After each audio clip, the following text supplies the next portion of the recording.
Buenas tardes. Vamos a dar comienzo a la mesa 1 de la tarde, que lleva por título Turismo y comunidades locales.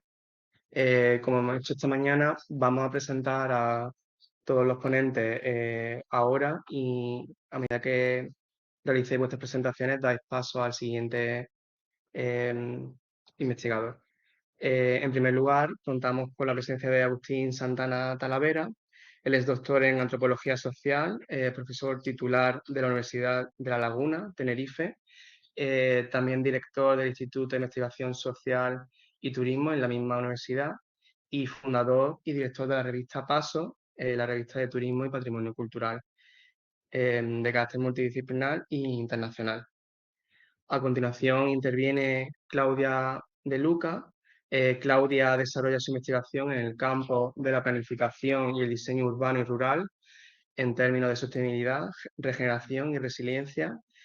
Actualmente sus intereses de investigación se centran en el tema de la regeneración urbana y la mitigación del cambio climático en relación con la implementación de las llamadas soluciones basadas en la naturaleza en la ciudad y también en el tema de la regeneración rural a través del patrimonio cultural y natural. A continuación interviene Rubén Iván Díaz Parra. Rubén es investigador por la Universidad de Sevilla, secretario de la revista científica Hábitat y Sociedad. Su área de investigación se centra en los estudios urbanos y los conflictos socioespaciales vinculados a la gentrificación y los movimientos urbanos, y actualmente participa en varios proyectos de investigación entre España y Argentina. A continuación intervendría Carlos Rosa Jiménez. Carlos es director de la Escuela Técnica Superior de Málaga, es investigador y codirector del Instituto Hábitat, Territorio y Digitalización, también por la misma universidad. Doctor arquitecto, especialista en el análisis de las estructuras cooperativas para la regeneración urbana integral de barriadas, así como del diseño urbano enfocado al urbanismo activo. Y por último, contamos con la intervención de María Aurora Arjones Fernández. Aurora es profesora que trabaja en temas de educación, en concreto en la educación para la ciudadanía y los derechos humanos. Es investigadora principal del proyecto de la Junta de Andalucía y Unión Europea Patrimonium 10, que lleva por título Patrimonio Cultural y Natural en Andalucía, Gestión Sostenible del Turismo, Recuperación Patrimonial y Transferencias Socioeconómicas. Sus intereses como investigadora versan sobre el derecho de acceso a la cultura, la educación formal y no formal sobre el patrimonio cultural y la primera formación docente en educación para la participación democrática, la gobernanza del patrimonio cultural y el uso turístico sostenible del patrimonio cultural. Cuando quiera. Agustín interviene. Gracias. Bueno, buenas tardes. No sé cómo empezar. Bueno, empiezo diciendo que no soy director, afortunadamente, desde hace 2 años del Instituto de Investigación Social y Turismo. Ya no ostento ningún cargo, ¿no? Eso es como, ¿no? Y bueno, no vengo a hablarles de ningún caso concreto, ¿no? Podemos concretar todo lo que quieran y más, pero en 10 minutos voy rápidamente a esto no funciona. Sí. Sí. Un poco. Se bloqueó, ¿no? A lo mejor me quedo ahí, ¿no? No, no viene. Igual funciona. ¿No? A ver. ¿Dónde está? Ahora, Pero si no. ¿ves? Sí. Ahora sí, se Porque quedó queda bloqueado. como... Sí. Bueno, me muevo porque para mí hablar sentado, yo no sé cómo lo hacen ustedes, pero para mí es muy, muy, muy incómodo. A ver, yo prefiero hablarles de pie y me voy acercando y lo paso si no les importa. A ver, cuando hablamos de participación en turismo, no estamos hablando de participación ciudadana, no estamos hablando de movimientos sociales sino que la participación en turismo es como una especie de mm, hito, ¿no? Que solo se da en algunas ocasiones, por decirlo así suavemente, ¿vale? La participación ciudadana en turismo. Participación hay, pero no podemos decir que sea participación ciudadana en términos generales. Hace nada, hace 2 meses, terminamos un informe para Segitur y el gobierno del Estado, ¿no?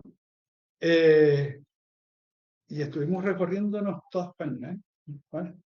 Y en este país, en lo que son los destinos turísticos consolidados, los destinos turísticos intensivos, la participación ciudadana que se dice que hay, ¿no? Es, ¿cómo decirlo?, moderada, ¿no? Moderada en el sentido de que es moderada como se puede moderar una reunión, ¿eh? ¿Vale? No moderada en que sea poca, que poca es también, ¿vale? Estamos hablando siempre partiendo de esa palabra, ¿no?, que es gobernanza, ¿vale? Y la gobernanza tiene una pata totalmente vinculada, cuando hablamos de participación, es participación para la calidad de vida, participación en los movimientos de gobernanza, si quieren, y que está también directamente vinculado con dos otros términos a los que a lo mejor por tanto tenerlos en la cabeza les prestamos ya poca atención, ¿no? Uno es la sostenibilidad, recuerden, social, ambiental y económica, o si quieren sociocultural, como me gusta a mí llamarla, sociocultural, socioambiental y socioeconómica, ¿no? Es decir, si sacamos a las personas de en medio, tenemos un cascarón vacío, ¿no? Y otro lado que es más complicado que el anterior, si cabe, que es la responsabilidad, ¿no? Siempre que hacemos algo, tenemos que estar diciendo quién es el responsable de ese algo. Si hay una tarea, si nosotros en un proyecto de investigación ponemos un objetivo, decimos cómo se operacionaliza el objetivo y decimos cuáles son los indicadores de responsabilidad de ese objetivo, ¿vale? Pues eso es siempre que hablamos de gobernanza, siempre que hablamos de participación y siempre que hablamos de acción. Siempre alguien es responsable de algo y no es responsable inmediato. No estamos hablando del WhatsApp, es responsable para lo que venga, ¿vale? Si no cambian las circunstancias generales, ¿no? Nada, esto está puesto solo porque, tal como trabajamos nosotros, hablamos de un mapa formal, ¿no?, de la gobernanza, que es el que nos encontramos en todos lados, y un mapa real, quienes participan realmente, ¿vale? Entonces, cuando trabajamos sobre un núcleo, sobre un área, sobre un espacio, lo que intentamos es identificar realmente quiénes son los individuos que están implicados o podrían estar, ¿vale? Hablo de individuos, no solo grupos. La tendencia es generalmente a agrupar, pero si nosotros agrupamos también podemos en su momento desagrupar, seguir a un nivel más. Si estamos trabajando de poblaciones relativamente constreñidas, podemos llegar a ese nivel, y si no, pues no. A partir de ahí, lo que intentamos es hacer una distribución de disposiciones de poder. Hay veces que un grupo es muy pequeñito, y les voy a poner un ejemplo, me lo permiten, por favor. Un grupo puede ser muy pequeñito y tener mucho poder de decisión, ¿no?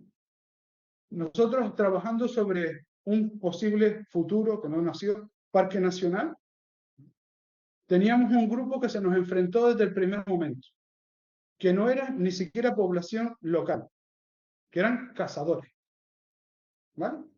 Cazadores en Canarias. Es decir, en principio piensen que son conejos y perdices. Allí, otra cosa, no hay, ¿vale? No creo que le dispararon, ¿no? Bueno, pues los cazadores, ¿no?, resulta que no eran los cazadores de la isla en la que estábamos trabajando y el territorio sobre el que estábamos trabajando. Es que eran los cazadores agrupados a través de asociaciones y federaciones y se nos plantificó allí una asociación de caza mayor andaluza, ¿vale? Es que se te va de madre y acaba diciendo, pero bueno, ¿y este quién es? ¿No? ¿Y este por qué decide aquí? ¿No? Bueno, no les quiero contar la definición de y todas las matizaciones filosóficas sobre control de especies, ¿no? Que no es cazar, ¿eh? Le damos un tiro al bicho, pero eso no es cazar, ¿no? O sea, imagínense cuando llegas aquí y empiezas a ver, ya en el ámbito turístico también, dónde se sitúa el poder, ¿vale? Y el quién es quién. Eso tiene que ver con la siguiente diapositiva. A partir de ahí, define quiénes son los personajes interesados, pero la gran pregunta del millón es, ¿dónde están los no interesados? ¿Vale? Cuando empezamos a matizar el término, porque claro, se habla de stakeholders como personas interesadas y tal, y empezamos a hablar de stakeholders, ¿no? De los accionistas, para entender, ¿no? Y la siguiente fue decir, bueno, y los no stakeholders, ¿vale? ¿Qué pasa? Es que tú no vives, ¿no? No respiras, no estás en el mismo sitio. Imagínense, los no stakeholders del medio ambiente, ¿no? O de la ciudad. Sí. ¿Cómo es que eso existe? ¿No? Otra cosa es que no nos interesen académicamente, pero eso existe o no existe. ¿No? Yo soy un no stakeholder de un montón de cosas, ¿eh? Del deporte, por ejemplo. ¿No? A partir de ahí nos metemos en la toma de decisiones. Y es ahí cuando empezamos a hablar de las distintas formas de gobernanza, por poner 4 básicas, ¿no? La top-down, down-top, donde no hay flechita, ¿no? Donde aparentemente es un sin Dios, ¿no? ¿Vale? Y sin ley, ¿no? Y hablamos de 2, siempre con el territorio en medio. Cuando yo hablo de territorio, todo el mundo sabe lo que es, no estamos hablando solo de lo físico, ¿no? El otro día se lo tuve que decir a un compañero, que me dijo que estaba utilizando un término geográfico. No saben a dónde lo mandé, pero se lo pueden imaginar, ¿no? A ver, por un lado, trabajamos a nivel de investigación, obtenemos información, hacemos propuestas y demás. Por el otro lado, llegamos hasta la operativa, ¿no? Es decir, intentamos, ¿no? Comprender cuál es la operativa, ¿no? En los distintos planes de gobernanza, sean estos los que sean, y sean, siempre hablando de turismo, ¿eh? Estoy siempre hablando de turismo. Y ese dibujito por allá no está ahí solo por adornar, que también, ¿no? Muy bonito, ¿no? Lo que está definiendo los distintos momentos con que nos podemos encontrar, ¿no? O sea, continuamente nos vamos a encontrar con una parte de la población que son solo observadores, con otros que empujan, aunque sea solo, ¿no? Los que ponen las hojaditas de palma al lado de su huerta, ¿no? Sin que nadie les venga a decirle que pongan hojas de palma, ¿no? Pero tienen un fin, ¿no? Que es subir, es empujar el carro ese, ¿no? Otros que se alían con otros. Y otros que por el simplemente de que alguien empuje para un lado, él va a empujar para el otro, ¿vale? Esto es la sociedad, ¿no? ¿Vale? Y esa sociedad es en la que vivimos nosotros y todos, ¿no? Bueno, que es importante, ¿no? No olvidemos de esto. Esta maraña gigante, ¿no? Hija de la pandemia, por cierto, tener mucho tiempo, estar mucho tiempo en casa, ¿no? Esta maraña gigante es pasar del sistema turístico, y cuando hablamos del sistema turístico, que es algo bastante grande, ¿no? A los consumos y relaciones de distintos individuos dentro del turismo, ¿vale? ¿Qué elementos hay? Si estos son los consumos directos, esto es un destino, ¿no? Y es importante comprender esto, porque si no, no se comprende lo de la participación y los problemas de la participación en el turismo. Esto es, desde aquí hasta aquí debajo, puro negocio, pura economía. El eje de esto, lo que lo vertebran son empresas. Y las empresas siempre buscan un lucro económico, por definición, ¿vale? Estos son empresas y productos. Nosotros podemos verlos como queramos y practicar todo lo bueno que queremos, ¿no? Pero es lo que hay, ¿no? ¿Pueden haber excepciones? Por supuesto que sí. Ojalá, si no tuviera esto, mil excepciones era como para, ¿no? Directamente, ¿no? Pero mayoritariamente y lamentablemente funciona así, ¿vale? Un destino turístico, necesita de turistas, necesita de clientes. Y para eso, normalmente, trabaja con, por un lado, una intermediación y por otro lado, una conectividad. Al cliente hay que cogerlo de un punto A y llevarlo a un punto B que se llama destino, ¿vale? Dentro del destino, el cliente es el que va a mover en gran medida el comercio turístico y no turístico, ¿vale? Pero lo que sí va a hacer, sí o sí, es dormir, ¿vale? Tiene que alojarse en algún sitio, ¿no? Y a partir de aquí se mueve casi todo lo demás, ¿no? Pero los destinos hay que gestionarlos. ¿vale? Recuerden que estábamos hablando al principio de gobernanza, sostenibilidad, responsabilidad. Y esa gestión de los destinos recae en aquellos en los que le votamos y los funcionarios, ¿no? Según estas administraciones cambian y según sus relaciones de lo público y lo privado, pues puede cambiar la orientación de al menos una parte de lo que aquí ocurre. No estoy diciendo todo esto, estoy diciendo al menos una parte de lo que aquí ocurre y de lo que ocurre en este lado de acá, que están, a partir de las legislaciones y las normativas, las poblaciones, ¿vale? Fíjense que aquí, que estamos hablando de turismo, ¿no? Aquí abajo habla de construcción, es que una parte del negocio de turismo es la especulación de suelo y la construcción, ¿vale? Finanzas, esta es la madre del cordero. O sea, casi todos los proyectos y lo que se mueve aquí es dinero no físico, ¿vale?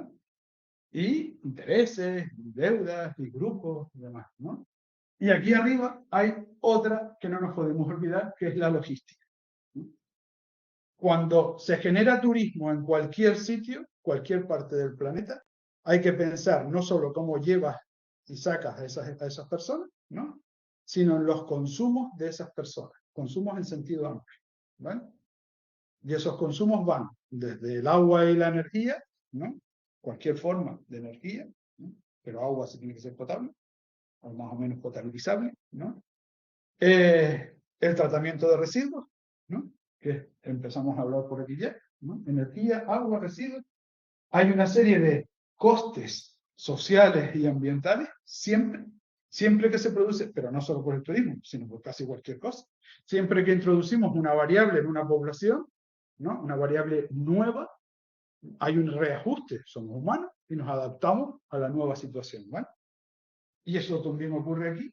Hay una atracción, el turismo es un devorador de empleo, ¿no? Formal e informal. Lo que hace es atraer empleo inmediatamente. Después ya se puede hablar de qué tipo. Y hay un encuentro cultural.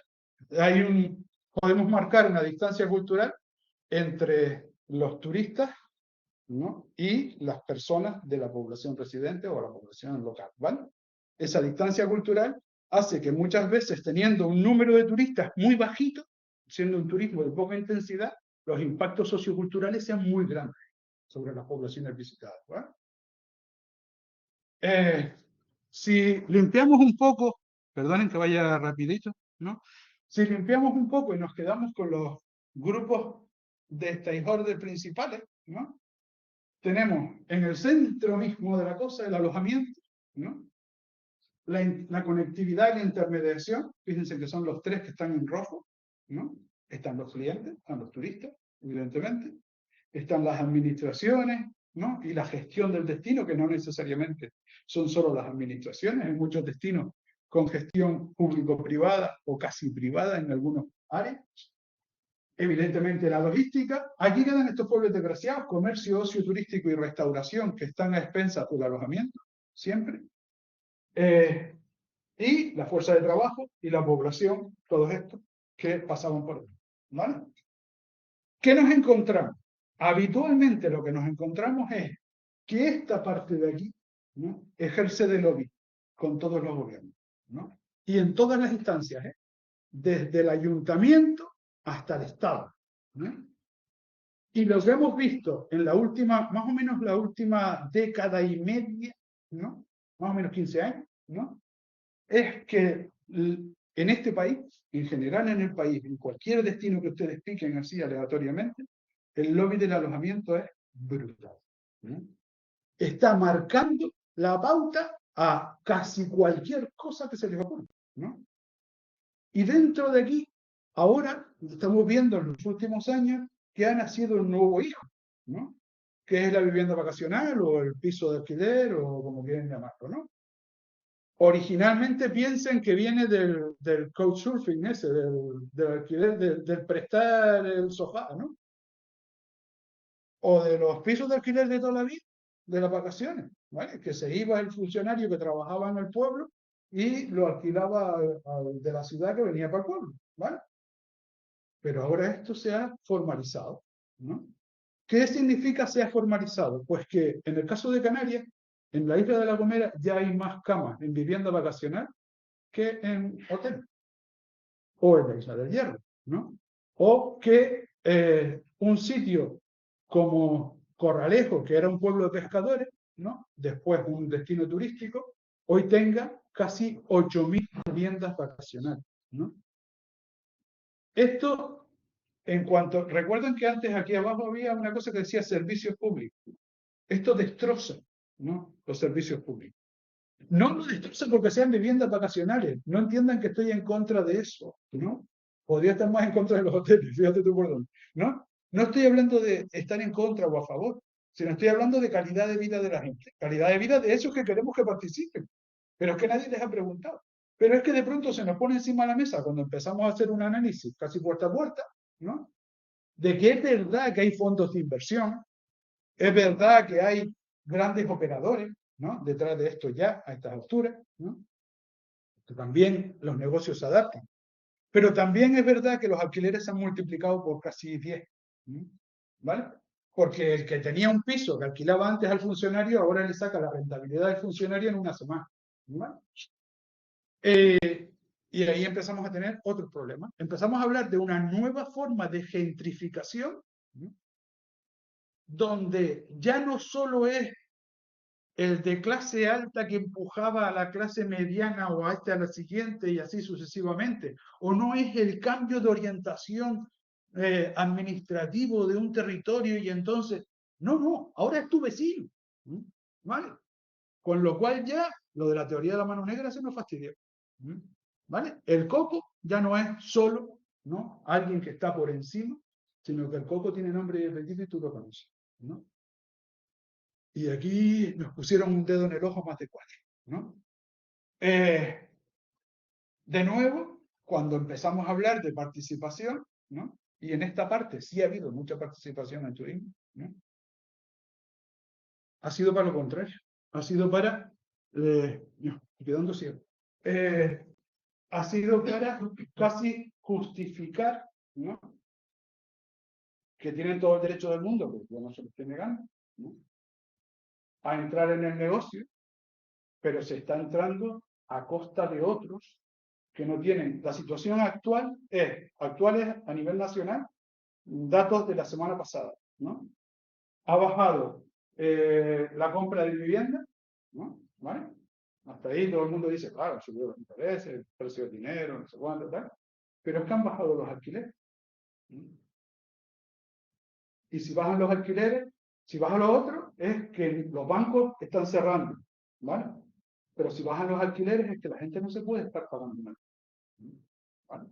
Y si la gente no se paga un alquiler, no van a vivir al puente, vuelven a casa de los padres, a vivir en grupos o a hacer lo que pueda cada uno, ¿no? O en infravivienda, ¿vale? Que lo que estamos viendo en Canarias es que se está dando un aumento de la infravivienda, ¿vale? Ahora no es igual en todos lados, ¿no? Yo tampoco puedo decir. Vale. Aquí falta una cosa que no la tenía en esta transparencia, porque esto se refiere a la dependencia. Estamos viendo, vale, cuando hablamos de participación en el sistema turístico y las reacciones o posibilidades, ¿dónde nos situamos? Trabajamos con dos variables fundamentales. Una es la económica, ¿no?, y otra es la perceptual. Yo traje aquí, por la cosa del tiempo, solo la económica, ¿vale? Cuando hablamos de economía, hablamos de dos elementos de economía turística, entendemos, ¿no? Traje dos, es un grupo de doble entrada, una tabla de doble entrada. Por un lado es si el proyecto de destino o el proyecto turístico concreto depende de la población o si la población depende, ¿no?, del proyecto turístico, ¿vale? Y lo que vimos, esto está medido, esto es una simplificación, evidentemente. Lo que vimos es que se dan al menos estas 4 situaciones, ¿no? Esta, que es la relación magnífica, es donde nadie depende de nadie, ¿no? En estos casos, lo que observamos es que las posibilidades normalmente se dan con turismos de baja intensidad, ¿no?, y la participación de la ciudadanía es o puede ser mayor y no coartada, ¿no? ¿Vale? La gente puede participar y se promueve la participación, porque todas las partes quieren, ¿vale? Curiosamente se da también aquí cuando es justo el contrario. Cuando hay una alta dependencia mutua, ¿no? No les queda más remedio que llegar a consenso. Pero ya la participación sí tiene ciertas cortapisas, ¿no? Y ciertas cortapisas es que hay muy distintas formas. Ustedes son más, saben mucho más que yo en participación. Hay ciertas formas de definir quién puede no, quién participa y quién no, ¿no? Hasta la información que se da puede sesgar, ¿no? Quién la puede leer o quién no, ¿no? Leer en sentido amplio. Es decir, cuando hablamos de se informa a la población, sí, sí, pero es que ¿cuánta población puede entender lo que tú estás diciendo? ¿Cómo lo estás diciendo? Nosotros hemos tenido broncas en proyectos de investigación interna, ¿no? Y de yo coger a uno y sacarlo de una reunión y decirle, tú no puedes hablar así a la gente. Tú no estás dando una clase, ni le estás hablando a colegas. Le estás hablando con gente que se levanta por la mañana y trabaja, puede ser mi padre o podría ser mi madre, ¿no? Nunca leyó un libro académico, ¿vale? O sea, no poder, si yo le paso una información que solo la entiendo yo y mis colegas, ya formalmente lo estoy, ¿no? Excluyendo, ¿vale? Eso se hace sistemáticamente, eso me lo he encontrado yo en 20.000 sitios, ¿vale? A lo mejor son 20.000, pero la mitad puede ser, ¿no? Vale, en esto digo, aquí información que puede coartar, ¿no? O formas que puedo coartar, ¿no? Aquí formas en que a todos les interesa, aquí también, pero a unos más que a otros, ¿no? Esta es la peor situación que se puede dar para las poblaciones locales, donde pueden ser excluidos totalmente de la ecuación, solo les quiero como fuerza de trabajo, ¿no? Y esta otra de aquí, y además tienen que decir que sí, ¿no? Normalmente, porque tienen necesidad económica. Y esto es una situación más o menos intermedia en la que la población todavía tiene formas de intervención, ¿no? Si esto lo llevamos, bueno, decía que había otra variable que era la perceptual, ¿vale? Que esa es mucho más imprecisa, porque las percepciones de la gente se pueden mover y pueden ser también muy, muy, muy manipulables. Les pongo un caso que todos van a coger rápidamente, ¿no? El concepto turismofobia, ¿vale? Si le echan un vistacito al concepto turismofobia, es un concepto inventado, ¿no? Que cambió de uso, ¿no? En 3 años, 2 veces, ¿no? Pero que siempre lo que hace desde el primer momento es culpabilizar a los movimientos sociales, sea cual sea el color del movimiento social, ¿vale?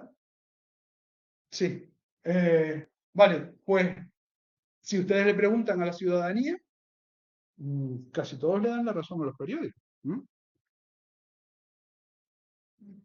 Esto lo podemos llevar y podemos analizar las distintas estrategias. Esto es un modelo de ciclo turístico, el de Butler, que es uno clásico y por eso lo cogí. Hay muchos, pero es lo mismo, básicamente, ¿no? Dependiendo del momento, ¿no? Y de las necesidades, ¿no? Podemos situar los 4 elementos, los 4 estadios, digamos, mayoritarios de respuesta, ¿vale? Y vemos cómo cuando los destinos están más fastidiados es cuando promueven sobre todo este que decíamos de aquí, de buscar consensos, pero de aquella manera. ¿Vale? ¿Por qué? Porque si no se hunden en una miseria, ¿no? Pero las estrategias de la gente, ¿no? Que es lo que ha ocurrido también ahora con nuevos planes de desarrollo después de la COVID, ¿no? Que cuando la COVID todo iba a cambiar, el modelo iba a cambiar, todos íbamos a ser maravillosos y hermanándonos y dándonos palmadas en la espalda, ¿vale? Cuando la cosa se renueva, ¿qué viene? Nuevos planes de desarrollo turístico a mansalva, todos con el eco del año, ¿vale? O sea, nuevos planes, bueno, nuevas camas y nuevos campos de golf y nuevos parques, parques temáticos y demás ¿vale? Parques temáticos o áreas diseñadas para vivir como si fuera un parque temático. y estoy entre arquitectos. O sea, ¿qué le voy a decir? Lo que vemos aquí es que, por un lado, es verdad, hay una estrategia proactiva, ¿no?, de las administraciones y tal, igual, ¿vale? Pero por el otro lado, tenemos una reacción de la ciudadanía, ¿vale? Y lo que estamos viendo es que, de nuevo, volvemos a revivir, ¿no? 80, 90, la década, finales de los 80, principios de los 90, fue una época de movimientos sociales importantes, ¿no?, que frenaron o cambiaron algunas pautas del modelo turístico. Luego se olvidó, ¿vale? Pero aquello pasó. Y lo estamos viendo de nuevo ahora. Estamos viendo cómo hay ciertas agrupaciones, ¿no?, de la población que quiere participar y que quiere decidir sobre los modelos, ¿vale? Otra cosa es que lo consigan, ¿vale? Y yo creo que con esto ya acabé, ¿no? Acabé con unas cuantas preguntas, porque ojalá tuviera las respuestas, ¿vale? Y solo se las leo. Los proyectos de desarrollo deben estar siempre vinculados al sistema turístico. Cada vez que hablamos en el ratito que yo he estado hoy aquí, ¿no?, desde cuando llegué, he oído hablar de turismo prácticamente a todos los que hablaron. O sea, apareció el término turismo prácticamente siempre. O sea, es como un leitmotiv, ¿no? Entonces, siempre que pensamos en desarrollo, tenemos que pensar en turismo o en la visita turística como justificación. No sé, lo dejo ahí.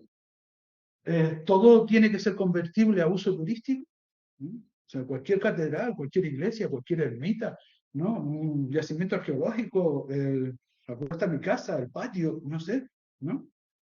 No sé. Otro es la ficha financiera, cómo costear cuando decidimos que sí, que no, o quién se queda fuera, o, ¿no?,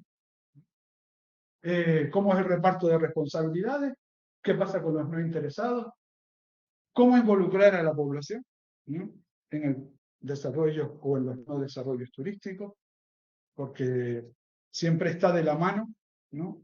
Les contaría un caso, pero no hay tiempo, que es el Dreamland, pero lo pueden buscar en la prensa, Dreamland Fuerteventura, ¿vale?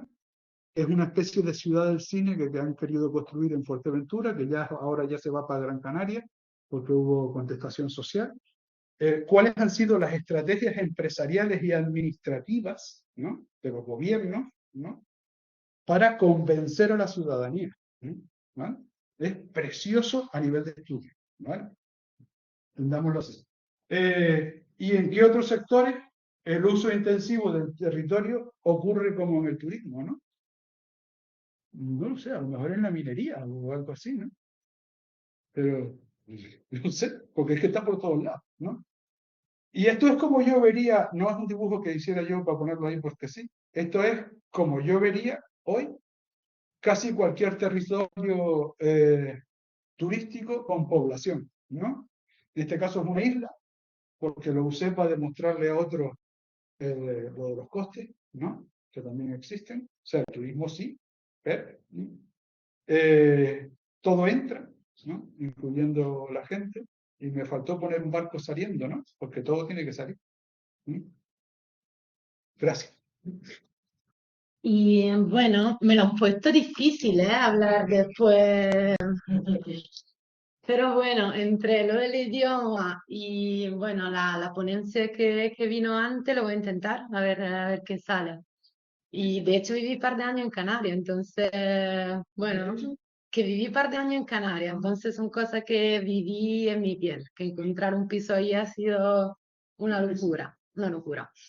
Bueno, y a ver si consigo, por lo menos intento, contestar par de la pregunta que pusiste al final de la presentación, porque voy a presentar un proyecto aquí que, bueno, es un proyecto europeo que ha sido financiado por la Comisión Europea, que se le llama Ruritage, y que, bueno, está por Heritage for Rural Regeneration, que sería patrimonio para la regeneración rural. Me van a salir palabras en inglés, lo siento muchísimo, eso me pasa en italiano también, imagínense en español. Pero sí, básicamente habla de desarrollo rural basado en el patrimonio cultural y natural. La verdad que la parte natural está bueno, muy involucrada. Y yo también voy a estar de pie, que me viene más fácil. ¿Y por qué hablamos de, bueno, por qué estuvimos hablando de zona rural por primero y por qué estuvimos hablando de patrimonio cultural? Bueno, básicamente porque lo pedía la convocatoria, todo el mundo sabe. cómo funciona lo de Horizon Europe, Horizonte 2020 y eso, la universidad en Italia está aquí. Entonces, bueno, para nosotros siempre ha sido la parte de los proyectos europeos algo, bueno, para vivir y para quedarnos en la uni. Si queremos hacer investigaciones, hay que hacer proyectos, sí o sí. Y entonces, claro, la convocatoria esa, aparte de la tontería, iba pidiendo de inventar o pensar o investigar lo llamaban un paradigma de regeneración rural. A mí el término regeneración no me gusta nada, pero bueno, el que en Italia también entra un montón en la normativa. En el sentido, empieza a ser algo bastante ahí común y claro, bueno, quería desarrollar un paradigma y por lo que supimos luego, la mayoría hicieron paradigmas de turismo. En el sentido, la mayoría de las propuestas que llegaron a la comisión, llegaron 51 propuestas, iban de turismo. Y nosotras ahí, digo nosotras porque somos todas mujeres en nuestro grupo de investigación y viene muy bien hoy que hay un montón de hombres por aquí. Y nosotras pensamos que no era eso, que el turismo, claro que sí que es una componente y lo vamos a ver, es parte de eso, pero no solo podemos pensar en el turismo. Y claro, aquí hay algunos de los, bueno, de las cosas que pusimos al principio del proyecto, que claro, las zonas rurales, verdad que sí tienen un montón de retos, de problemas económicos, social, medioambiental, la despoblación, el problema económico, bueno, en Italia y aquí creo también el envejecimiento, se dice, de la población, eso también es, bueno, uno de los temas creo principales por ahí.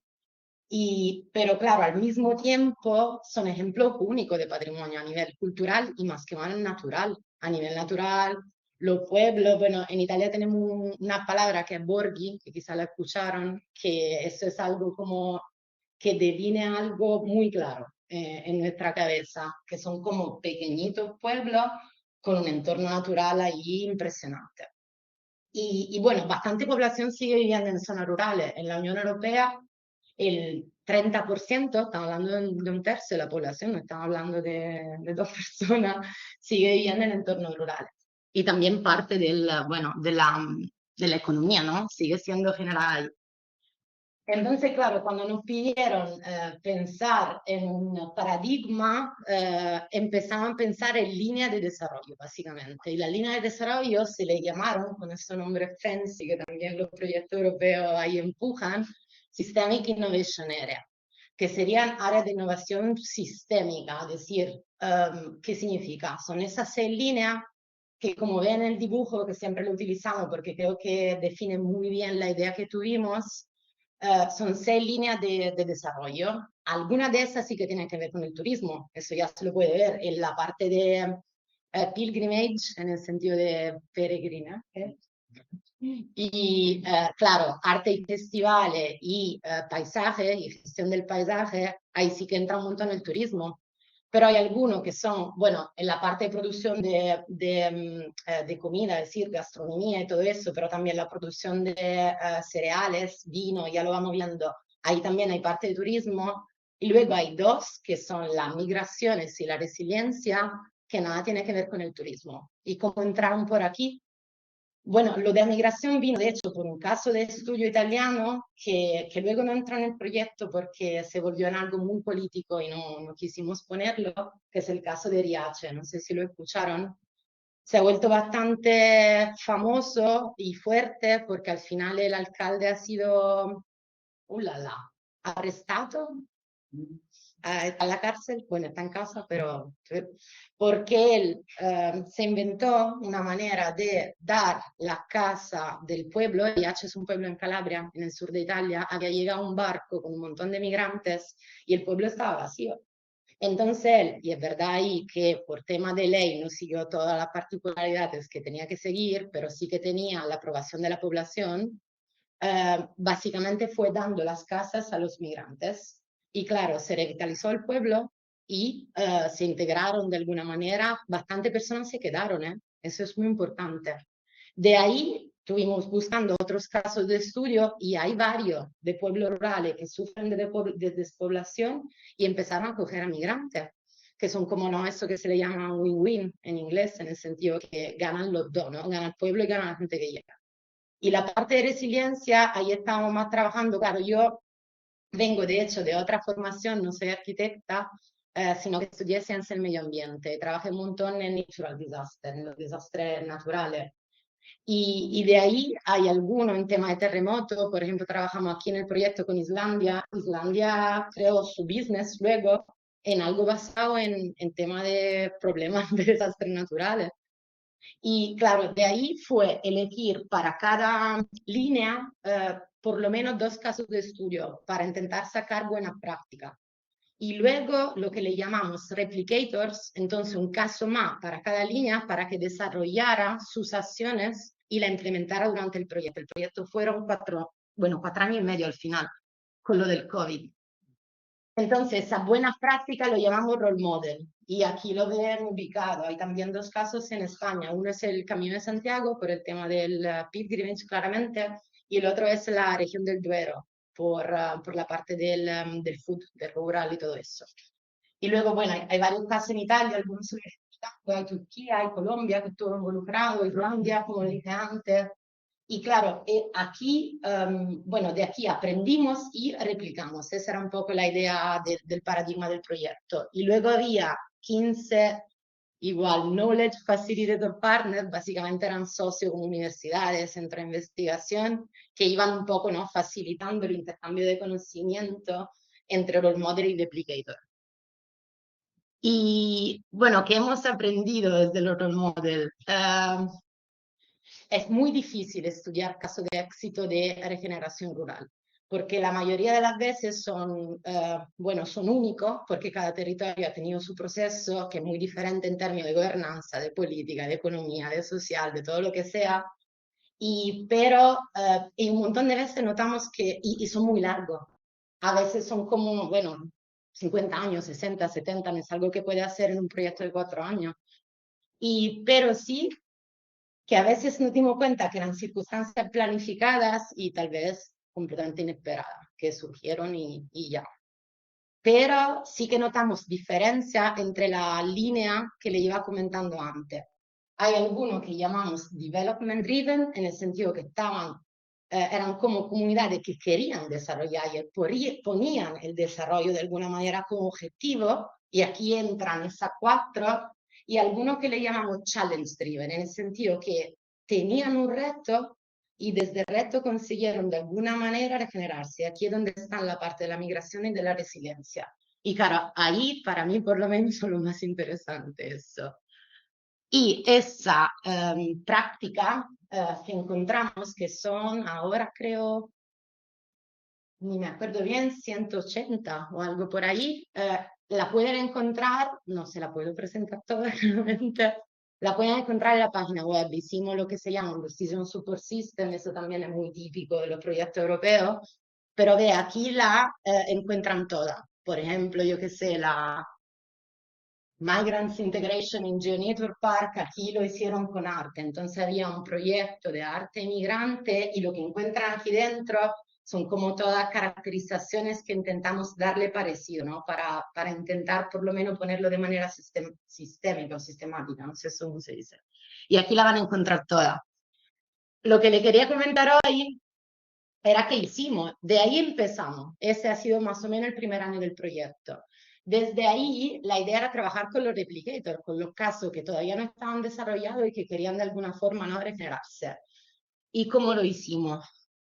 Y empezando por la creación de lo que llamamos Rural Heritage Hub, que eso sería, en el ambiente urbano se le llama Living Lab normalmente, ¿no? Son como centros donde se encuentra la comunidad y habla y participa y tal.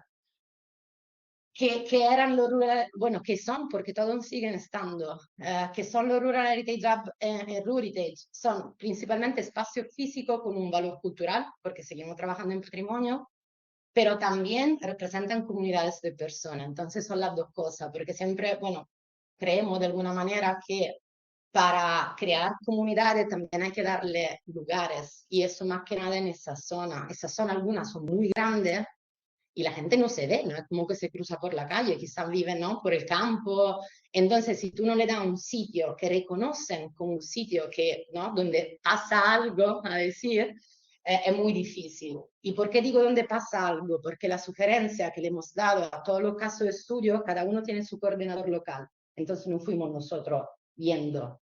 En cada caso de estudio había su coordinador local, porque claro, había como 18 idiomas también. Claro, así que...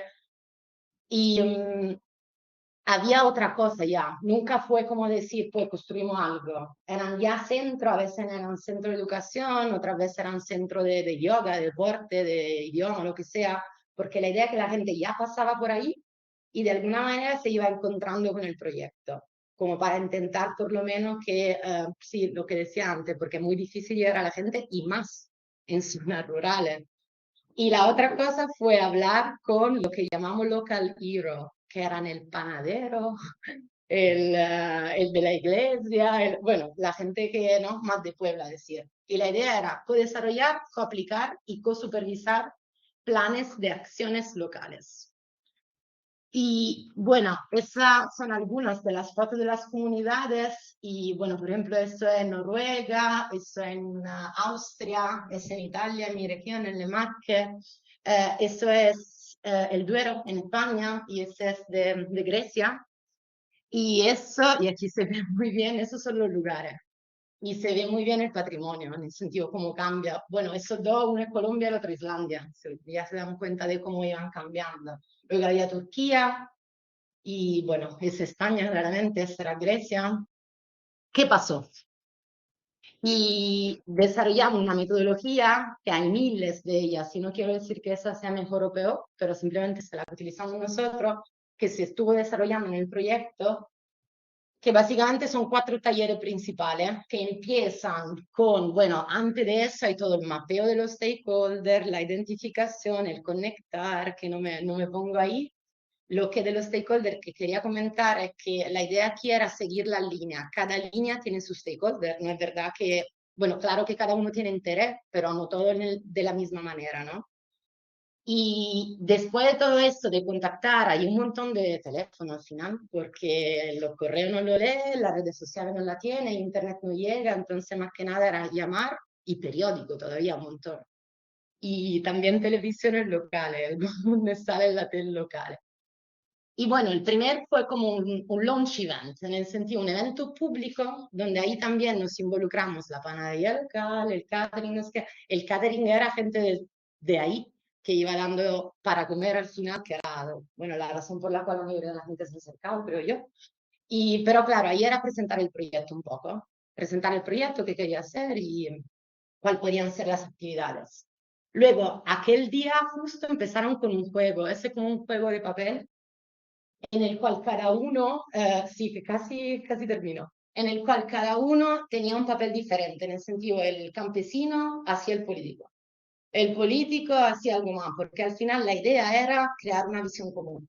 Y si tú te pones, ¿no?, en el papel de alguien más, te viene más fácil luego decir, ah, pues quizás sí aquí hay que negociar algo. Luego un participatory workshop, eso sería básicamente le dimos cartas donde estaban escritas las buenas prácticas de los casos de estudio. Y ellos tenían que mirar y decir, pues esto me puede interesar, cómo lo podemos adaptar, puede tener sentido hacerlo aquí, no puede tener sentido, y la iban seleccionando.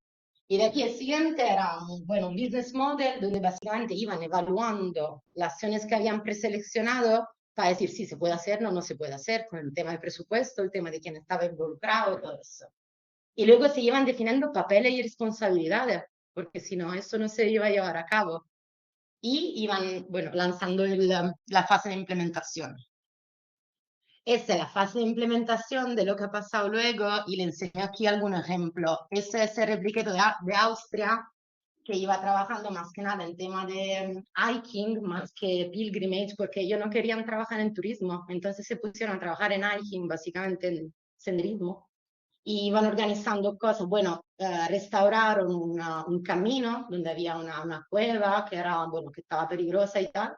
Y hicieron un montón de actividades de mapa a pie con los niños, entonces era para los niños, era para los mayores, no sé, no sé cuánto.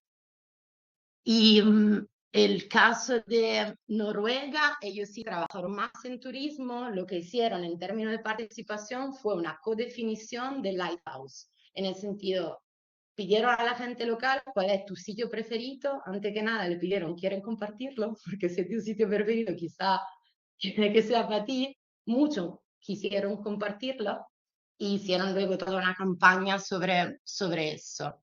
Es el caso de Alemania, que trabajan con migrantes y arte, y bueno, ella es una chica iraní, si no me equivoco, que hizo su práctica bueno, adentro del proyecto justo, ella era una artista en Irán, se tuvo que ir, y claro, aprendió alemán, empezó a trabajar ahí, ahora tiene su red y tal, y de eso internship, a decir, hicieron creo 6 o 7 en el proyecto.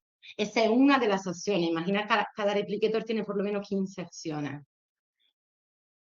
Eso en Eslovenia hicieron en términos de accesibilidad, su Rural Heritage Hub era un castillo que estaba medio perdido y pusieron un bike sharing system, pero con la bicicleta hecha de papel reciclado. Hicieron talleres ahí con la gente para construirlo. Es el caso italiano, claro, bueno, es en mi región, yo le tengo un montón de cariño. Aquí hubo un terremoto tremendo, no sé si se acuerdan, en 2016 en el centro de Italia.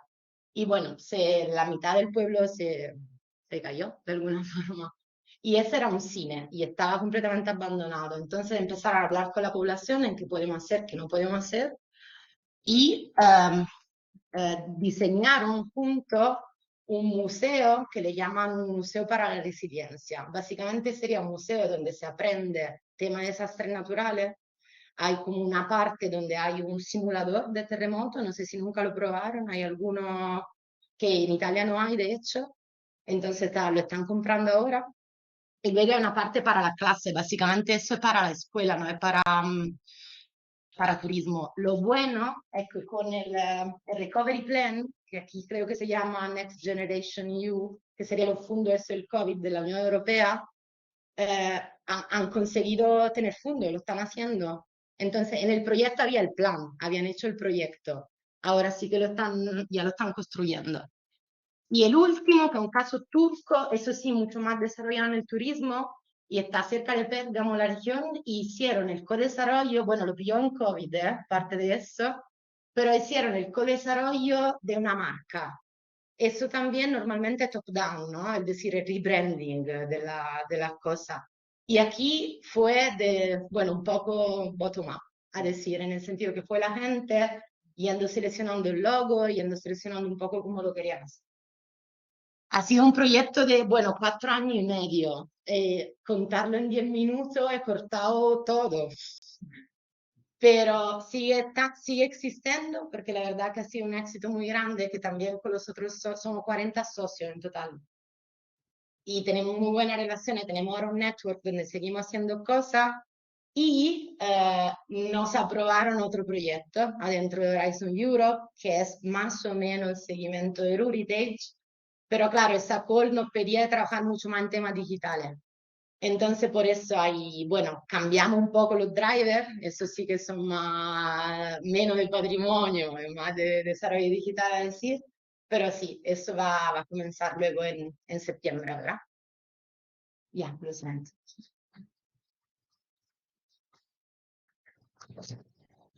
Bueno, pues nada, en primer lugar, gracias por invitarme de nuevo a Málaga. Bueno, yo encantado, gran objeto de estudio para todos los que nos interesa el turismo. Caso paradigmático en la región andaluza, en el territorio andaluz. Bueno, lo que yo traigo básicamente tiene que ver, yo estuve aquí hace unos meses presentando unos materiales de una investigación que estaba llegando a su término en ese momento sobre turistificación en grandes ciudades andaluzas, 5 casos, Málaga, Sevilla, Granada, Córdoba, Cádiz, y que, bueno, ya hemos terminado, ya terminamos, afortunadamente. La burocracia de las investigaciones es dura aquí.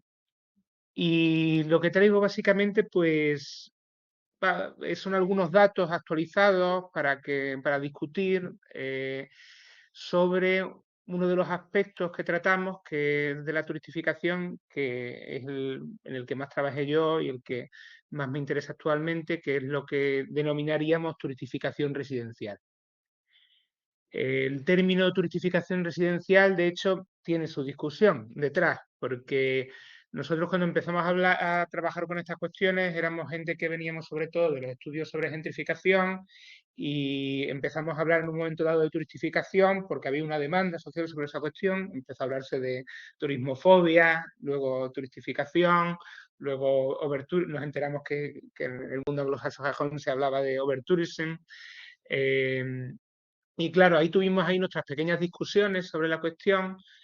Por ejemplo, cuando algunas personas empezaron a hablar de gentrificación turística, que es un término que también viene del mundo anglosajón, que sería de Gotham, creo que es el que empieza a utilizarlo en 2004.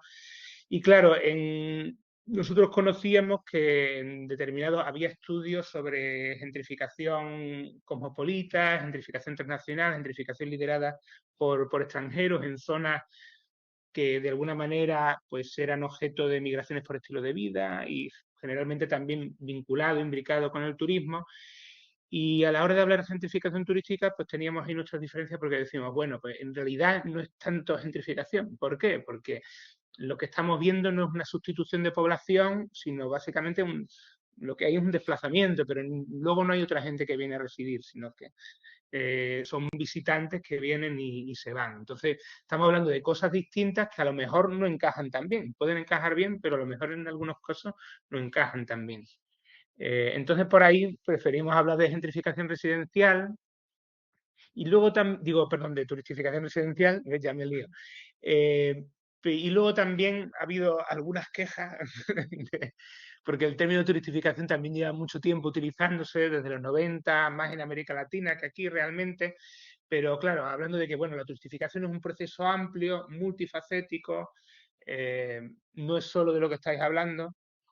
Había algunas quejas que tenían razón, otras no tantas, pero bueno, centrándome en las que tenían razón, digo, bueno, es verdad, ¿no? Es un proceso multifacético. Nosotros estamos hablando específicamente de algo que ha empezado que igual tiene antecedentes, pero que empieza a suceder sobre todo cuando se nota el impacto de los alquileres de corta duración y de las plataformas que se dedican a gestionar este tipo de alquileres.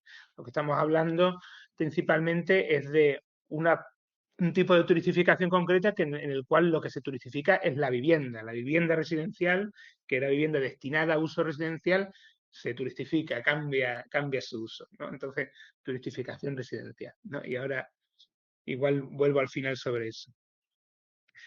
Bueno, el problema aquí tiene, bueno, quizá empieza a notarse, yo pongo como fecha 2012 porque abre Airbnb la primera sede en Barcelona.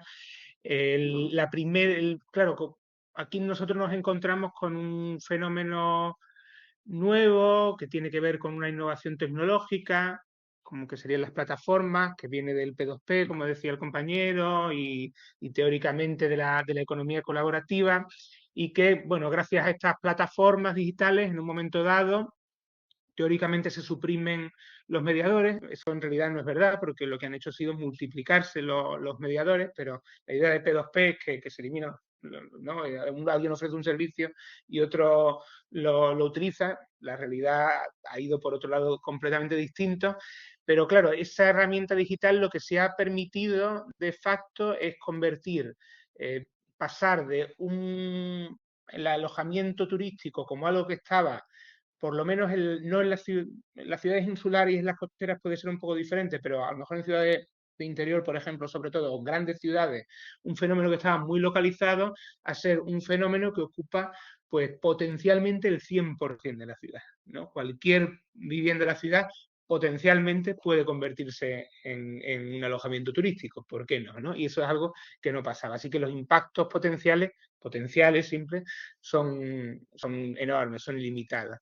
Claro, siempre que hay una innovación de este tipo, el problema de la regulación es que la regulación no lo prevé, tiene que actuar sobre un problema sobrevenido.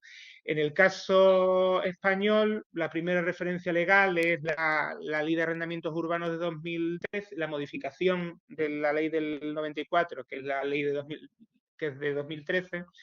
Y claro, ahí nosotros teníamos antes lo que eran los alquileres de temporada, que ahí entraban el alquiler del profesor que iba, digamos, en todo el periodo menor del verano y el que iba en el verano.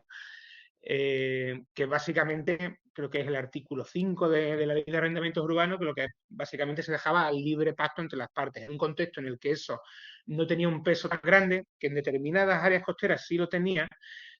Bueno, pues es algo que se deja a las partes y que como que no te metes mucho, ¿no? Nada, desregulación, ¿no? En realidad. Y a partir de la legislación de 2013, pues la modificación de 2013, lo que se saca la categoría del alojamiento turístico y se dice que, bueno, este alquiler de muy corta duración, digamos, sería un uso turístico y por lo tanto no le corresponde a la ley de arrendamientos urbanos, ¿no? Y ahí se lía todo. Ahí ese es el pecado original. ¿Por qué?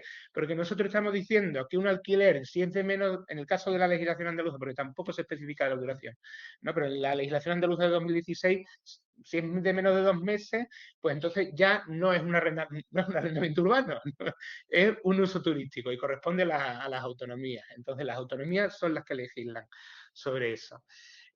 ¿Por qué esto es el pecado original? Porque con esto sacamos esas viviendas que se vayan a dedicar a uso turístico de la ley de arrendamientos urbanos, pero como si fuera un uso totalmente distinto y un mercado aparte, pero esa no es la realidad. La realidad es que los propietarios pueden pasar de un arrendamiento convencional a un arrendamiento, ¿cómo le había llamado antes?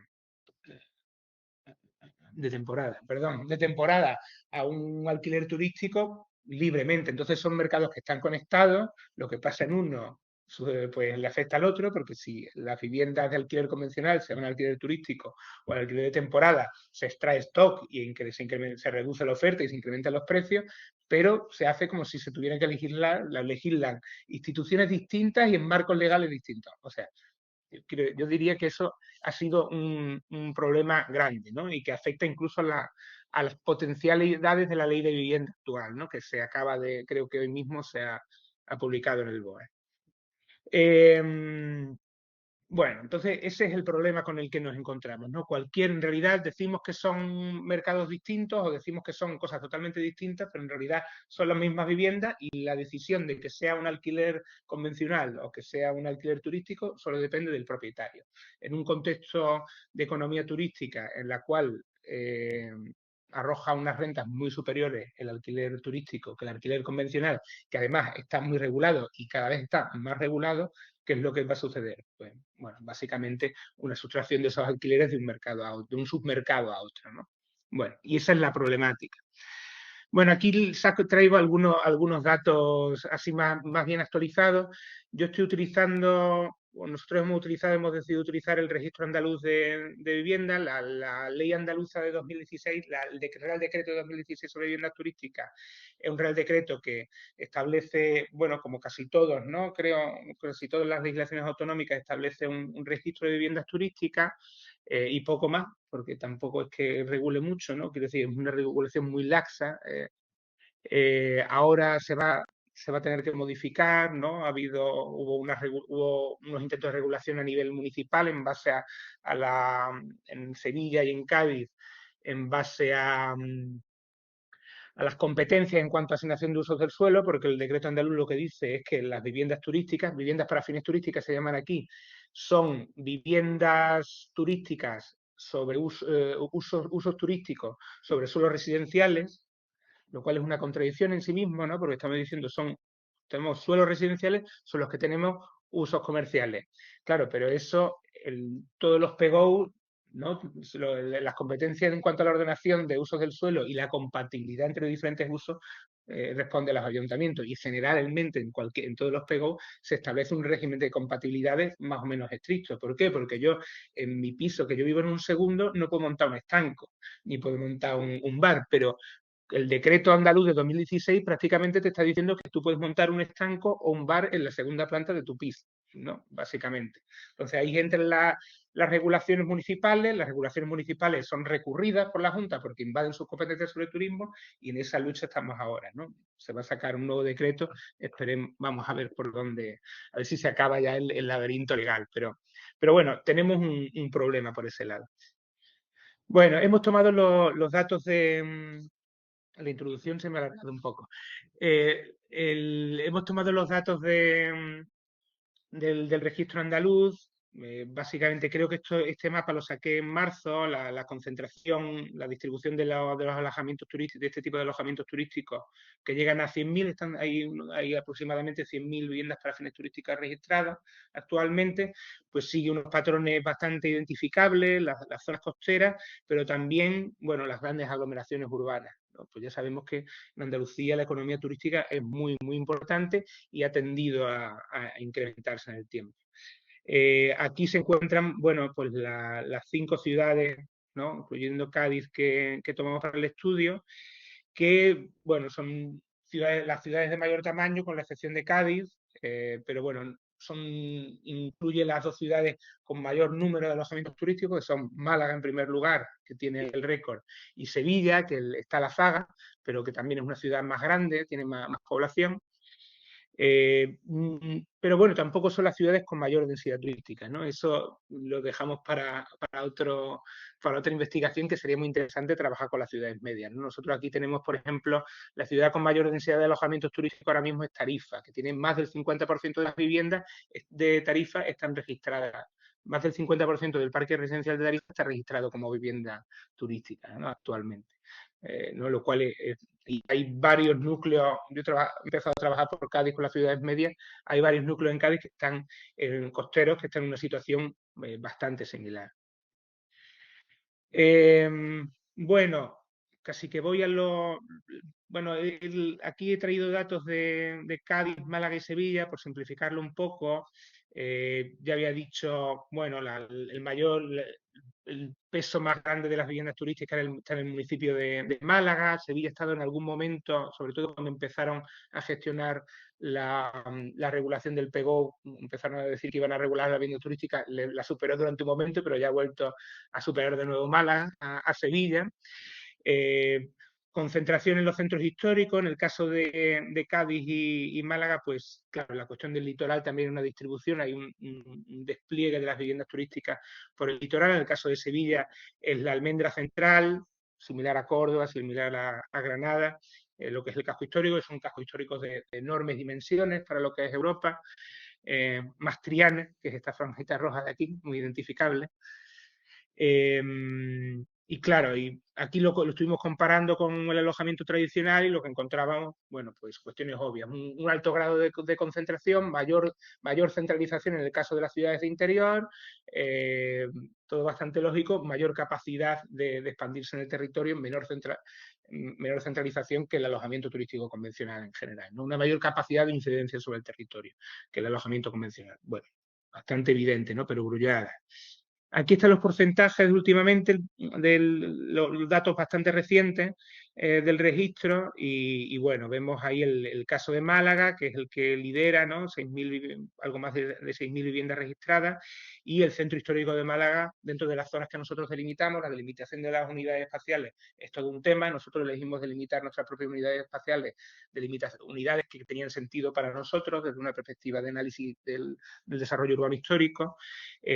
Es el único caso que supera el 30% de viviendas turísticas, ¿no? El 30% del parque residencial del centro histórico estarían registradas como viviendas turísticas en el registro andaluz, muy cerca a la zona de Lagunillas Merced, que sería un poquito casi donde estamos actualmente, y claro, casi un 20% en el caso del Soho, ¿no? Para comparar el caso de Málaga, que es muy, muy característico, Sevilla, que es la ciudad que le está a la Zaga, pues la zona más densamente, con mayor densidad de alojamientos turísticos es el sector sureste, que es donde está la catedral y toda la zona turística tradicional, no llega al 20%. Si nos fuéramos a Santa Cruz, probablemente llegaría al 30% y puede que lo superara, ¿no? Pero es una cuestión, las unidades espaciales, ¿no? El problema de la delimitación de las unidades espaciales, que es tradición en geografía.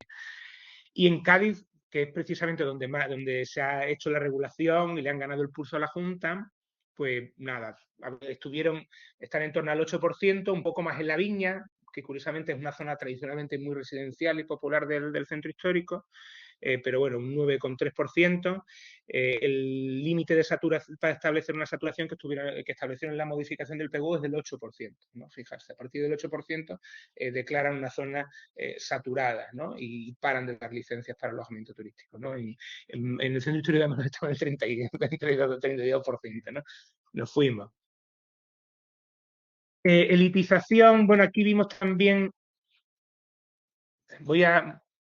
aquí, nada, estuvimos viendo la variación de los indicadores sociales, ¿no? También para ver cómo en diferentes ciudades pasan distintas cosas, ¿no? Por ejemplo, simplemente así muy rápido, sin meterme a explicar mucho el gráfico, pero utilizando dos indicadores sociales, universitarios y desempleo, pues, por ejemplo, en el periodo de estudio, que es ya en el siglo XXI, pues sí, el centro histórico de Sevilla y el de Málaga se elitizan mucho relativamente con respecto a lo que pasa en el conjunto de la ciudad, se convierten cada vez más, tienden a ser zonas cada vez más privilegiadas, pero para que veáis lo que son las cosas, ¿no? Por ejemplo, en el caso de Cádiz, no, en el caso de Cádiz la tendencia es la contraria. También la naturaleza de Cádiz es distinta, pero, por ejemplo, el barrio de la Viña caen todos los indicadores sociales con respecto a lo que pasa en la ciudad, ¿no? Lo que son las diferentes ciudades, por próximas que estén, las dinámicas tan distintas que se pueden dar.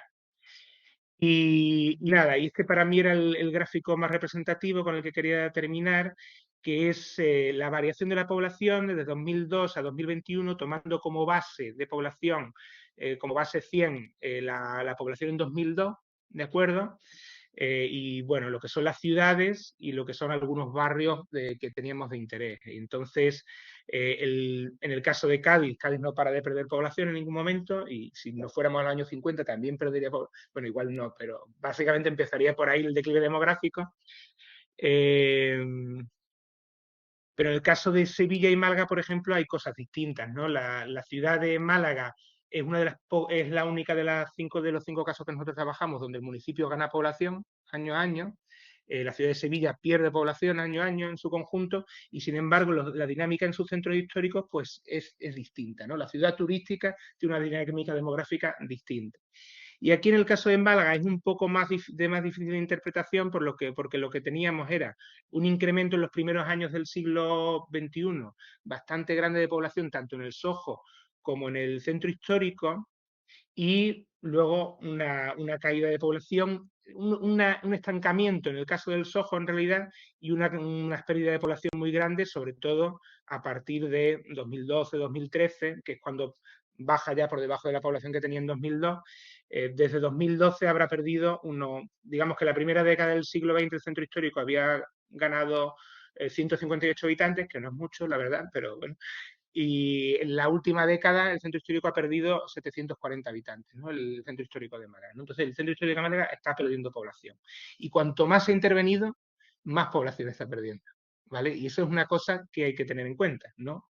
Con respecto entrando en diálogo con la intervención de esta mañana, ¿no? Quiero decir, ¿qué objetivos se tienen en la intervención sobre estos barrios? Y el caso de Sevilla ya es una locura, porque el caso de Sevilla, esta línea es la del centro histórico. El centro histórico gana hasta 4.600 habitantes en la primera década del siglo XX y pierde 5.000 en la segunda, ¿de acuerdo? A partir de 2012. ¿Qué ha pasado? ¿Qué ha pasado ahí? Bueno, podemos discutirlo, ¿no? Entonces, hacia el vaciamiento residencial, ¿no? ¿Hacia dónde vamos? Nada. Bueno, buenas tardes y bueno, yo estoy emocionado con las presentaciones de los trabajos de los compañeros y bueno, voy a suplir yo un poco, voy a cortar la presentación para que haya más tiempo al resto de compañeros. Y bueno, básicamente la participación aquí en el workshop quizá era un poco por dar un cierto marco teórico a la investigación. Y yo, lo que pasa decía esta mañana que quizá en el título nos faltaba el impacto de las TIC, ¿no? Un poco lo que estamos empezando a gestionar, ¿no? Y esto viene un poco de esta frase de Castel, nuestro exministro que inició la LOSU, referente que me ha impactado realmente mucho, ¿no? Durante los procesos de investigación, y es realmente el impacto de Internet. Es decir, el cambio brutal que se ha producido, ¿no? Él habla, evidentemente, de que la gran revolución de Gutenberg pues, explica muchísimo de nuestra historia y del avance científico, y que Internet, que es relativamente reciente, pues está haciendo cambios a una rapidez brutal. llamémosle el caso de la inteligencia artificial que estamos ya empezando a discutir, ¿no? Es decir, los cambios que vamos a ir sufriendo generacionalmente van a ser exponenciales, ¿no? Por lo menos un poco la tendencia que hay. Claro, eso supone que evidentemente no solamente hay un avance de conocimiento, que estamos en la sociedad de conocimiento, sino que de repente lo hemos encontrado con una herramienta capaz de facilitar de manera exponencial la participación de la gente, ¿no?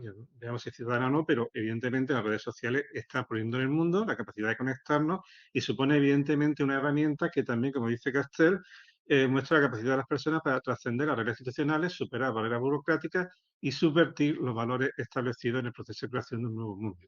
Es decir, todo lo que estamos viendo de participación ciudadana que mostramos en este proyecto es debido a que existen las redes sociales y por tanto permiten, digamos, incorporar esos aspectos y esas dimensiones, ¿no?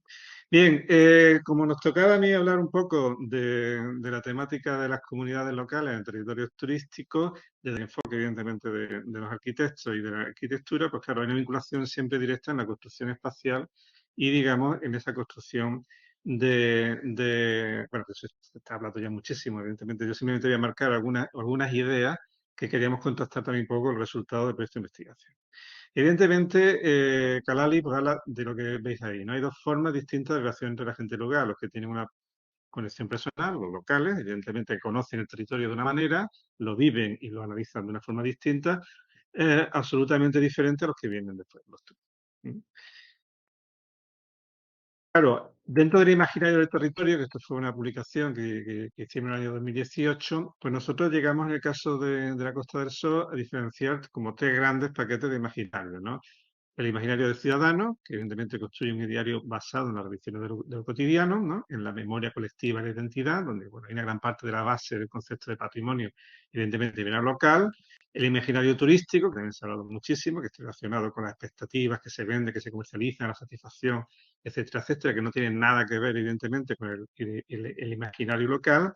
Y también, pues bueno, desde aquí especialmente en la Costa del Sol, lo sufrimos mucho, el imaginario del residente extranjero. Es decir, una persona que, bueno, que viene a vivir, que en principio es de otro país, como sabéis, y que evidentemente plantea siempre un ideario diferenciado y segregado. Y eso, los resultados del proyecto de investigación en el caso de las Madenas, pues se ha visto claramente, ¿no? Es decir, las relaciones de comunidad se generan en la población local y, evidentemente, los que viven aquí, que viven aquí en una comunidad bastante rica, pues evidentemente se mantienen absolutamente ahí. Y tenéis tres ejemplos de un comercio: el comercio histórico, el comercio de souvenir para el turista y el comercio aquí en Fuengirola tenemos una comunidad de finlandeses, la más importante, ¿no?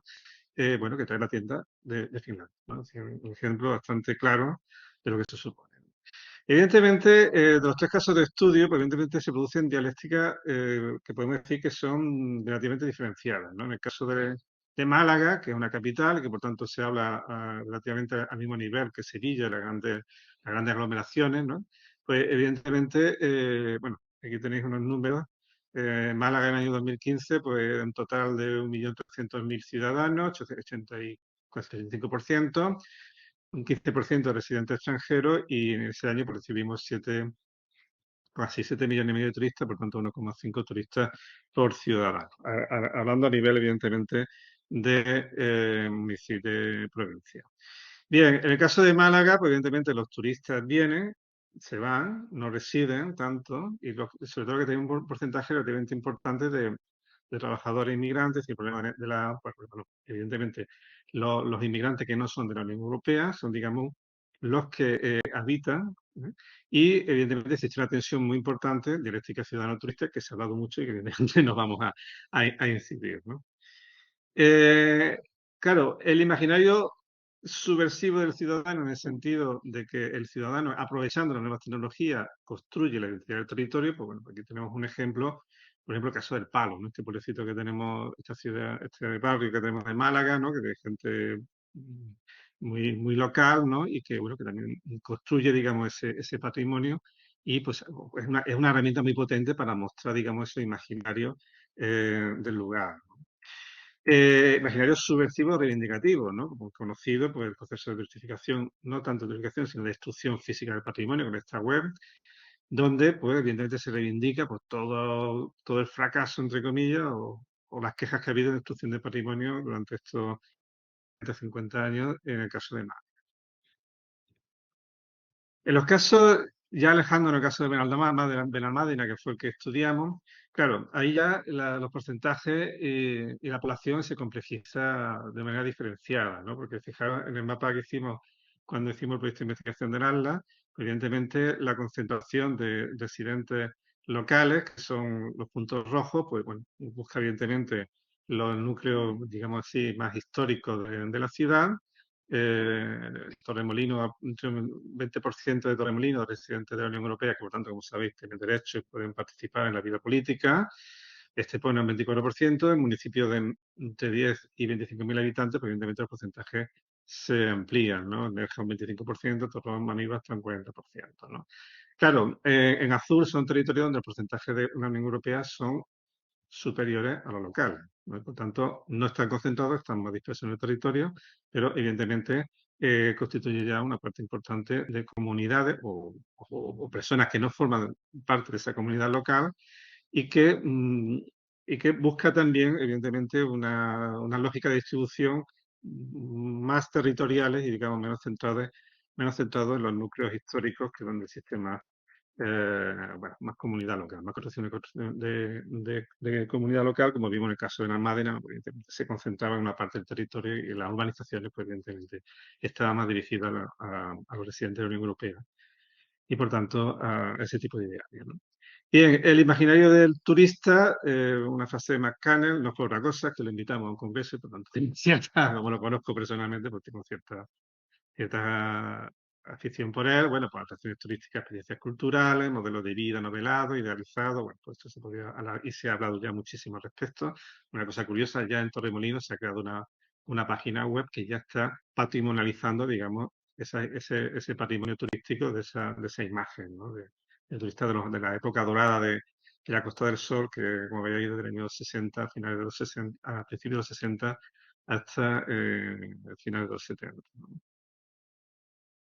Claro, ahí se produce una triple dialéctica. Está el ciudadano local, el espacio turístico, el ciudadano local, el turista y el residente, ¿no?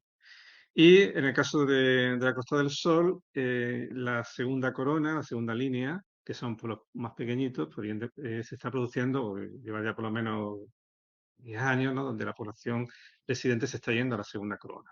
Entonces, claro, poblaciones más pequeñas pues se ven directamente, donde no hay tanta actividad turística como tal, pero sí se están viendo ocupadas por residentes extranjeros de la Unión Europea. Bueno, este fenómeno evidentemente se extiende, como sabemos, por toda la costa y por tanto no es nada nuevo, ¿no? Pero ahí evidentemente es donde se produce esa dialéctica entre el ciudadano local y el residente extranjero. Una porcentaje, como veis ahí, de la Javí, Casares, Laucín, ya bastante elevado. Bien, claro, ¿qué ocurre? El residente extranjero no siente nostalgia del hogar, no guarda una imagen romántica idealizada de su propia cultura, pero no tiene deseo de llevar a cabo una integración. De otra cosa, porque no quiere aprender idioma, ¿no? Las razones fundamentales, que bueno, pues viene aquí, y hay una parte importante que, bueno, porque sobre todo también, como sabemos, ¿no? De jubilados, que es más barato estar aquí, los servicios aquí sociales son bastante elevados, económicamente son más baratos, y se crean, evidentemente, comunidades donde, bueno, no hace falta tener una interacción con las comunidades locales, ¿no? En el caso de la Costa del Sol, por simplificarlo de una manera muy simplificada, bueno, pues ciudadanos de la Unión Europea, jubilados, como estábamos hablando antes, o bien clase de alto poder adquisitivo, especialmente el caso de Marbella, donde marido suele trabajar en Moscú, lo digo traído por el tema de Rusia, ¿no? U otras ciudades rusas, mientras que el resto de la familia reside en Marbella debido a su calidad de vida y propuesta de consumo. Evidentemente el ruso y otras comunidades de alto este. Eso supone que, evidentemente, el panorama, el ideario y los sistemas de relación y de comunicación pues cambian, ¿no? Es decir, ahí tenéis una imagen por darse una vuelta por la Costa del Sol, es ver un paisaje de idiomas, ¿no? Evidentemente alemán, inglés, finlandés, y no solamente visual, sino sonoro. Es decir, la gran cantidad de radios que existen que dan cobertura, digamos, a estas comunidades. Comunidades que ya la bibliografía lo diferencia en dos tipos de comunidades. Comunidades abiertas, como el caso de la comunidad simbólica inglesa, ¿no? Que se refiere a O'Reilly, ¿no? Donde los ingleses, bueno, no hace falta que se junten, porque, digamos, esparcen por el territorio, pero que es una red de relaciones entre ellas para poder autoayudarse, ¿no? O el caso de las comunidades alemanas o las comunidades finlandesas, donde sí encontramos una geolocalización, unos barrios famosos, no es Chinatown, ¿no? Pero bueno, barrios finlandeses, las áreas alemanas, donde está el colegio, donde están las tiendas, donde están, digamos, su espacio, ¿no?, visual de relación con sus carteles y demás periódicos. Y entonces, claro, ahí sí existe una relación entre la comunidad y el espacio, ¿no? Bien, por tanto, podemos hablar de dos procesos, ¿no? Turistificación del espacio residencial y residencialización del espacio turístico, ¿no? Es decir, lo mismo que de repente la Costa del Sol, que era un espacio puramente turístico, pues, de repente se está llenando de procesos de residencialización, y en el caso de que se ha tratado mucho, bueno, pues espacios tradicionalmente que eran residenciales, pues se están turistificando, ¿no? Y evidentemente aquí también el papel de Internet y de las redes sociales y de la web es tremendamente potente, ¿no? Y yo creo que también se ha analizado mucho en la bibliografía. De hecho, la primera imagen que tenemos, bueno, no la primera, pero cuando visitamos normalmente la web de los ayuntamientos, eh, bueno, pues no solamente son webs de relación con el ciudadano, sino son espacios de publicidad turística del municipio, ¿no? Así, pues ya directamente, si no arrancamos por aquí, pues ya pues bueno, ¿qué es lo que vendrá después, no? Fuengirola, ciudad abierta, del Logan, ¿no? O Benalmádena, Ciudad del Sol, etcétera, etcétera, y siempre vamos a tener el portal del turismo, el acceso rápido para el turismo, etcétera, etcétera. Es decir, que ya de la propia administración, como sabemos, pues evidentemente se está dando una gran facilidad a esa imagen turística. Pero claro, la imagen de una ciudad, por poner un ejemplo, si ponemos Málaga en Wikipedia, bueno, pues evidentemente también está condicionada, ¿no?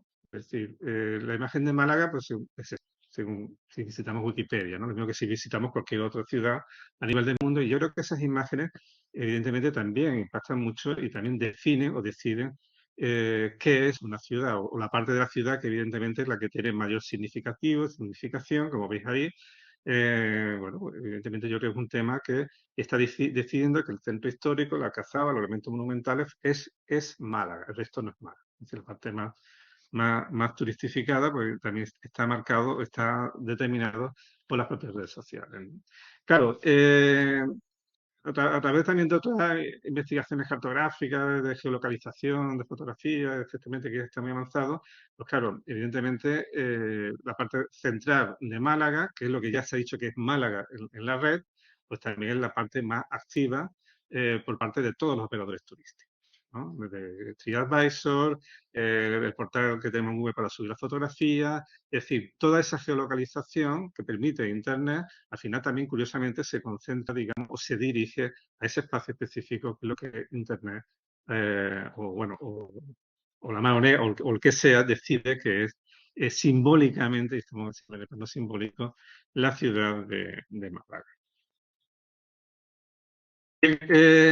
Claro, y de manera muy resumida, porque también venimos de otra investigación, ¿no?, que es el tema de Urban Tourist City, evidentemente la turistificación del espacio residencial en los centros históricos, pues hay dos procesos, ¿no? Uno de sacralización del espacio, según Coca, ¿no?, o la ciudad estética, y otra es la profanación de ese espacio o ciudad donde no se desarrolla un uso adecuado a lo inicialmente proyectado. Y ahí hablamos ya como arquitectos, como proyectistas y como constructores, evidentemente, del espacio urbano.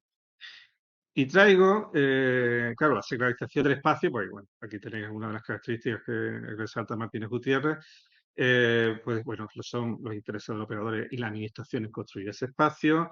La administración fortalece la musealización, lo pintoresco, el mobiliario, embellecimiento, ciertas grandes operaciones de mejora, construcción de monumentos, invención de monumentos de actividades, iniciativas urbanas mercantiles, ¿no?, que son centralizadas por el fachadismo, operación que esconde así mismo una desigualdad social, porque bueno, eso ya lo hemos visto, no se expulsa los grupos sociales por la regeneración, como estudiamos, ¿no?, en el caso de Málaga.